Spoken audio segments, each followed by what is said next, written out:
Salam uşaqlar. Daha bir məsələnin izahına baxaq. Part 7. 43-cü məsələyə baxaq.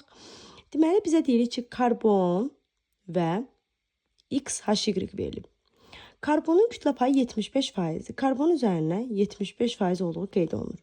Bəs onda hidrogen nə qədərdir uşaqlar? 75-dən 75 çıxanda 25% qeyd olunur. Karbonun öz ayrı 12-dir. 12.